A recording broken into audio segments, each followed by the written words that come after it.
샬롬, 김윤규 목사입니다. 오늘 이 시간에는 신명기 27장 1절에서 8절의 말씀을 근거해서 약속의 땅을 여는 두 기둥이라는 제목을 가지고 함께 하나님의 말씀을 생각해 보겠습니다.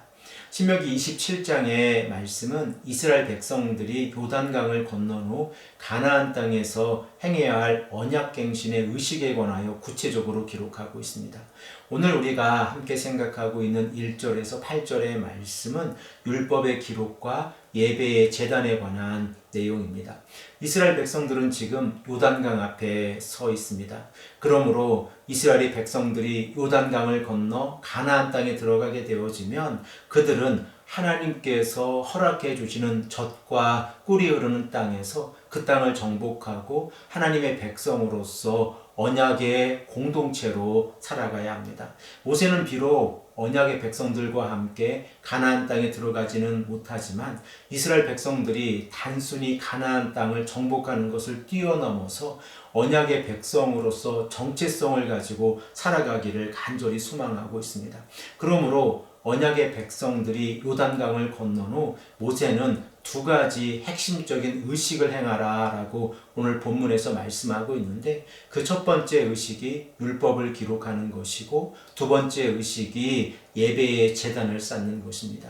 이 두 기둥은 가나안 땅에 들어가는 이스라엘의 백성들이 그들의 공동체를 하나님 앞에서 올바르게 지키는 영적인 헌법이자 생명의 길이라는 사실을 우리가 말씀을 통하여 생각해 볼 수 있습니다. 하나님께서는 요단강을 건너는 날 큰 돌들을 세우고 석회를 바른 뒤에 그 위에 율법의 모든 말씀을 기록하라 라고 말씀하고 있습니다.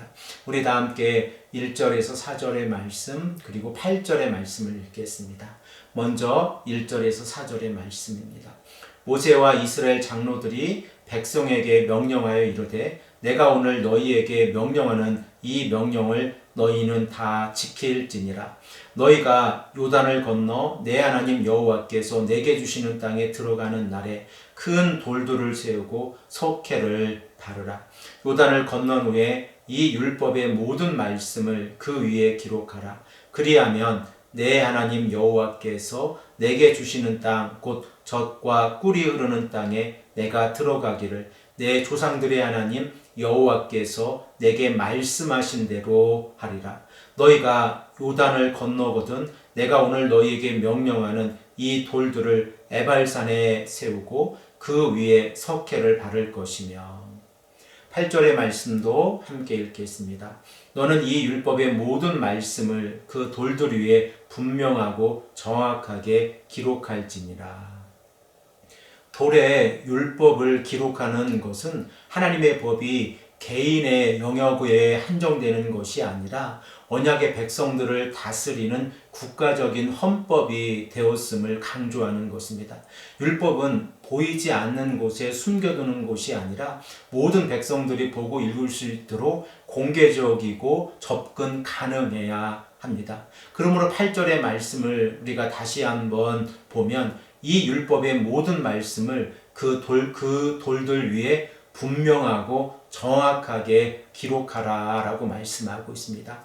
언약의 백성들이 하나님의 말씀을 기록하는 것은 자기 편한 대로 해석하거나 변형해서 기록하는 것이 아니라 하나님께서 말씀하신 대로 분명하고 정확하게 기록해야 합니다. 그 이유가 무엇입니까? 언약의 백성들이 하나님의 은혜를 잊어버리게 되어지면 그들은 말씀을 기초해서 다시 하나님께 나아가야 하기 때문에 그렇습니다. 그러므로 모세는 석회가루 위에 검은 먹으로 쓴 말씀을 가나안의 유혹 속에서 백성들이 누구나 함께 볼 수 있도록 언약의 말씀을 기록하라 라고 말씀하고 있고 그 말씀은 언약의 백성들이 날마다 상기시켜야 할 말씀이라고 하는 시각적인 증거를 가지고 있습니다.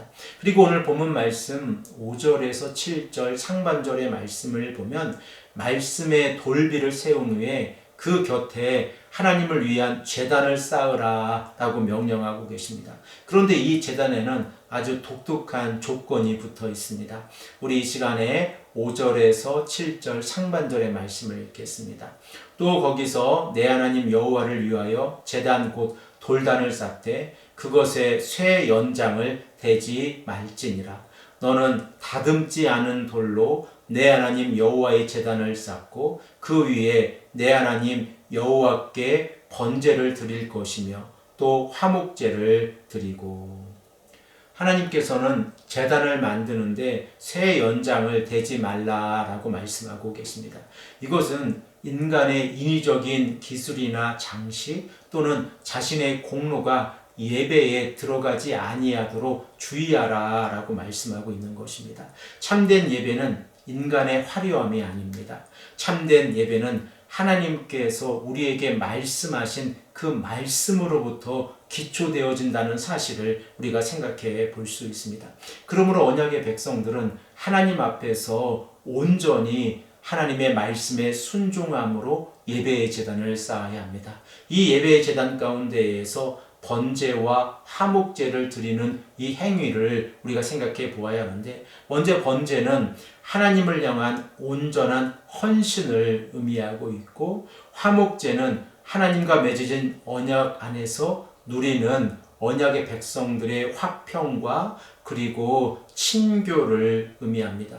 이렇게 하나님과의 관계 속에서 그리고 언약의 백성들의 공동체 안에서 샬롬의 은혜가 이루어질 때에 하나님 앞에서 올바른 예배의 제단이 쌓아진다는 것을 우리가 생각해 볼 수 있습니다.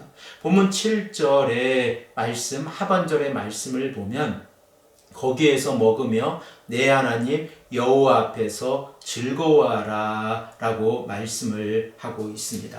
우리가 이 말씀을 통하여 생각해 볼 수 있는 것은 신명기에서 강조하고 있는 예배의 특징이 기쁨이라고 하는 사실입니다. 우리가 하나님 앞에서 기뻐할 수 있는 것은 하나님의 말씀에 순종할 때입니다. 또한 우리가 하나님 앞에서 기뻐할 수 있는 것은 공동체가 하나님의 말씀에 온전히 순종하며 함께 나아갈 때입니다. 그러므로 우리에게 주어진 하나님의 말씀은 우리로 하여금 참된 안식을 얻게 하고 예배를 통하여 하나님께 나아갈 수 있습니다. 이 즐거움이 혼자만의 즐거움이 아니라 온 백성들이 제단의 곁에서 함께 먹고 마시는 공동체의 축제가 되어진다는 사실을 우리가 생각해 볼 수 있습니다. 사랑하는 성도 여러분, 참된 예배자의 모습은 어떠한 모습입니까? 하나님과 올바른 관계를 맺는 것이 가장 중요하고 더 나아가서 공동체 안에서 함께 이 기쁨을 나누는 것입니다. 그러면 하나님께서 예배의 제단을 쌓고 하나님의 말씀을 세우는 장소가 어디인지에 관하여 우리가 마지막으로 생각해 볼 것인데 바로 그리심산이 아니라 에발산에 제단을 쌓으라 라고 본문에서 말씀하고 있습니다. 그 이유가 무엇입니까? 비록 우리가 죄와 저주 아래 있다고 할지라도 하나님의 말씀이 우리의 삶의 중심으로 기록되어진다고 하면 우리의 삶의 회복이 시작되어진다고 하는 사실입니다. 언약의 백성들은 하나님의 말씀 안에서 세상적인 가치관이 아니라 하나님께서 우리에게 말씀하신 그 말씀의 기초에서 살아가야 합니다. 그러므로 언약의 백성들은 자신의 의로움을 내세우는 자들이 아니라 하나님의 공의를 자랑하고 하나님의 공의에 순종하며 나아가는 자들입니다. 그리고 오직 은혜만이 하나님께서 말씀하시는 기쁨의 제단의 가장 중요한 원칙이 되어진다는 사실을 우리가 생각해 볼 수 있습니다. 비록 하나님 앞에서 돌비를 세우는 장소가 그리심산이 아니라 에발산이라고 할지라도 그 에발산에 하나님의 은혜가 임한다는 사실을 우리가 생각해 볼 수 있습니다. 사랑하는 성도 여러분, 우리의 삶 가운데에서 두 기둥은 무엇입니까? 모세는 언약의 백성들에게 하나님의 말씀에 순종하며 나아가는 두 기둥을 하나님의 말씀과 예배로 강조하고 있습니다. 우리에게도 하나님의 말씀과 예배가 우리 삶의 두 기둥이 되기를 소망합니다. 오늘 이 아침에도 이 말씀을 붙잡고 온전히 기도하시는 언약의 백성들이 되시기를 간절히 축복합니다. 함께 기도드리겠습니다.